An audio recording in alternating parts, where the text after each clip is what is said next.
Welcome to another episode of BC Spirits. Of course, I'm your host, Sean Sewell. This week we're doing something a little bit different that we haven't done before. We're doing a single distillery whiskey tasting, which I haven't done before. I don't get into the whiskey side of things too much because I think there's a lot of people out there who support local whiskies and have their own little take on things. And usually I go for the more obscure stuff. If you haven't noticed from my episodes, I like the weird stuff. But this week I sort of started getting, and I'm going to probably do a couple of these episodes, mainly because whiskey, if you haven't seen an episode from a couple of weeks ago, whiskey is really blown up in BC. And the great thing is that whiskey's actually starting to be good. There's some seriously great whiskeys in the market right now, and I think one of the leaders in the pack is definitely what we're going to be tasting today, is Shelter Point. So the Shelter Point line, out of just up from Campbell River, is just spectacular, and they've been really killing it on the market, winning awards left, right, and center, and they're doing some fun stuff, and so we're going to taste through those today. Shelter Point is here on Vancouver Island. I'm Vancouver Island based, so and they've really honed down exactly what they want from their whiskey, and they've created some really great whiskeys. So let's kick off with their mainstay and their entry level one, their Artisinal Single Malt. So this is their classic that's on the shelves. It's pretty much on the shelves all the time. It's got a really nice low highland sort of feel to it.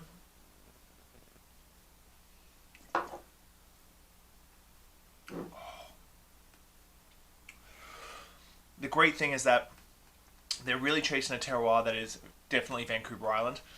I would say this is a very highland specific, so if you love your highland whiskies, you're going to really love this. There's some really nice underlying smoke there, which is more like a river rock or a campfire sort of smoke, but nothing too crazy. It's not like punch in your face Isla smoke, but it's a really nice, chill, entry level whiskey. Sip on the rocks, sip on a Sunday.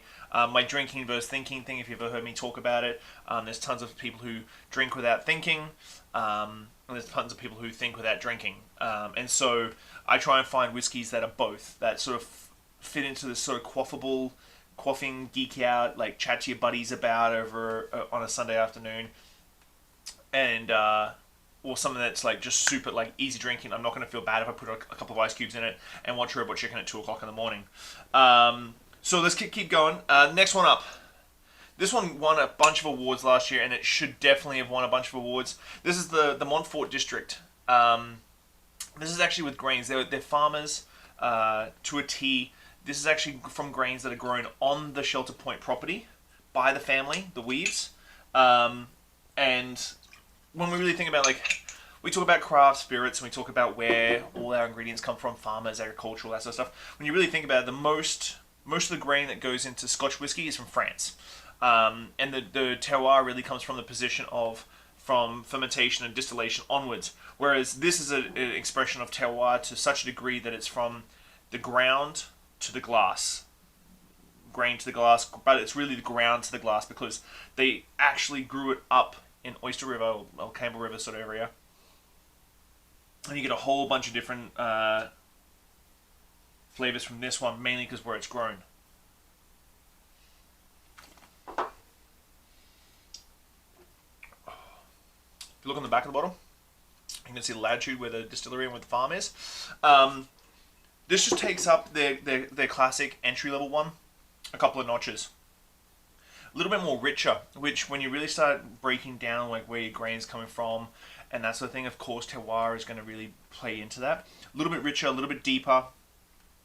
It really is. They have a beautiful pure water source up there. Now that's one that is definitely a quaffer sipper.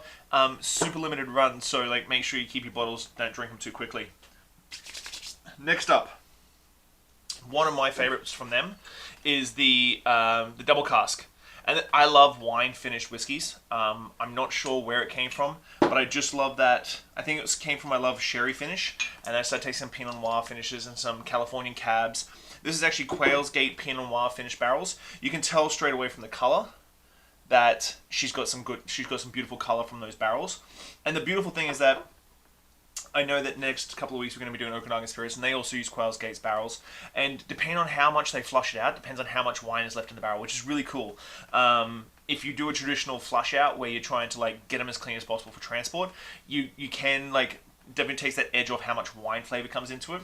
But with this one, you can just tell straight away that they got it when they were still wet barrels, and that wine just like mingled in with the whiskey really nicely.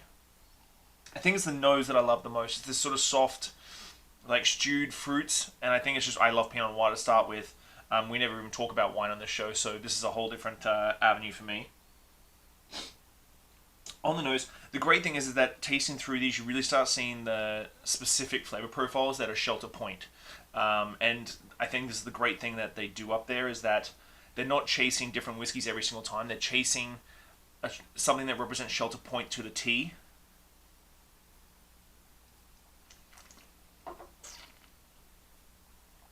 Oh. You definitely get the bold spiciness of the first two, but then you get that richness of the red wine in there, and it just bulks it up and gives this beautiful spicy finish texture. But then you just get that beautiful red wine, which that's what I'm in love with. I think that's my favorite expression out of all of them. That's one of my favorites. So next up, this one's a little bit interesting. This one's the funniest one because, unfortunately, I've been at a few whiskey tastings right next to the guys at Shelter Point and listened to some people, and because of cask strength whiskeys, bourbon or scotch, everybody has this sort of like mentality of what it is. The great thing with this is that they've basically gone against the grain for this, and I love them for it, is their cask strength isn't single malt. It is a mixture of unmalted barley, triple distilled, and then 2 barrels of cask strength rye whiskey, which it doesn't say on the label or on the website where it came from. 2 barrels of cask strength rye whiskey. So you get all these hardcore Scotch nerds at these tastings, and I've listened to them. It's really hilarious. I try not to swear in BC Spirits. Post Shift podcast, if you listen to that, I swear a lot, but it's hilarious that they all get geeky out about like, oh, cask strength whiskeys, and then you say, well, this is a unmalted barley times 3 triple distilled blended with rye whiskey, and you're just like, oh, I really like it, and now it's not a single malt, and now I'm pissed at myself. But this one is definitely my quaffing one. It's very close second to the double barrel Quailsgate.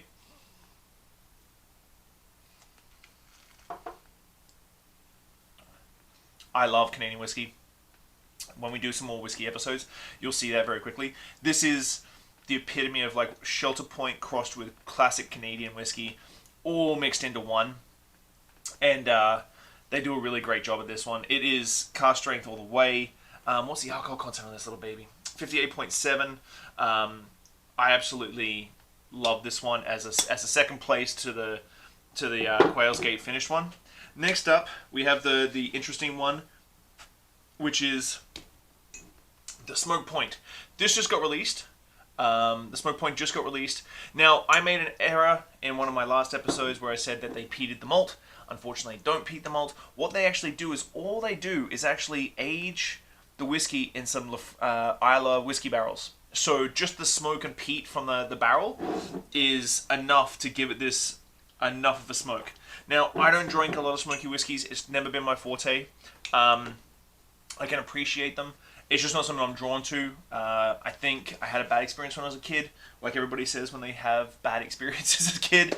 And I think I drank a bottle of Ardbeg with friends, and then it was like the middle of summer in Australia, and the next morning it was like 42 degrees before 11 o'clock, and I think I woke up and I was just permeating Ardbeg out of my pores. Some smoky whiskies aren't my thing, but I can appreciate them.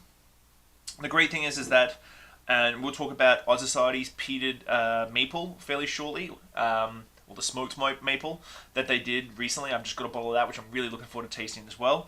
That people in BC are playing around with whether or not to do a straight peated or this process, which is using the peated an Islay barrel to give you that smoke flavor profile.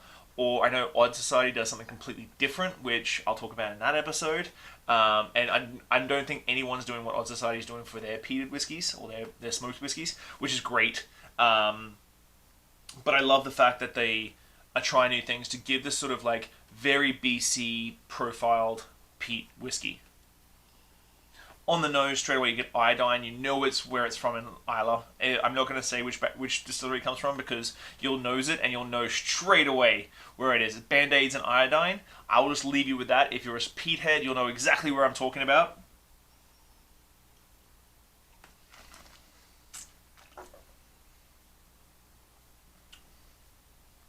This is incredible. You get like this sort of campfire fun, like a lot of river rocks. Like you smash flinty river rocks, flinty campfire by the river. This sort of beautiful finish, and like this very dry, very dry, rocky smoke to it. But the thing is that you still get this flavor profile that goes all the way down. That is Shelter Point to a T, and I think this is what's great about whiskey, that we're not trying to. I think we've got past the point where we're trying to replicate something else. We're doing stuff that is BC and proud. I think BC craft has come such a great way that we can now stand with our heads held high and say, screw you guys, we're going to do it our way. We don't need to replicate a Scotch whiskey or a bourbon or anything like that. We're not trying to be a Glen something. And Shelter Point has stepped up to the plate in such a massive way. I'm really impressed with the direction they've taken in the last 5 years. Above and beyond for their whiskies. I think there's 2 or 3 more distilleries in BC now that have really got a good, solid portfolio of whiskey, which I'm going to be touching on in the next little while. But Shelter Point, thank you so much for these whiskies. These are fantastic, and I'm just blown away with all of them, and I enjoy drinking them at home. As you can see, there's not much of the cask strength one left. But thank you very much, guys. If you haven't noticed, I'm wearing BC swag. Please go out. It's a good Christmas present. I've got tons of designs. Go out, support your local distilleries. Your support of BC Spirits helps me support more distilleries. And this is a massive project for me. And so I'm going to keep going with BC Distilleries because I think that we have some of the best distilleries in the world. And I think that people are still like, BC Craft? And you're like, there's 80 distilleries in the province with much more coming. So the spread of different ingredients and different spirits and everything is really blowing up. So have a good week, guys. I hope you enjoyed that episode. Like, share, post, comment, do all the things that you want to do on social media. I really hope you enjoyed it. I'll chat to you next week. Bye.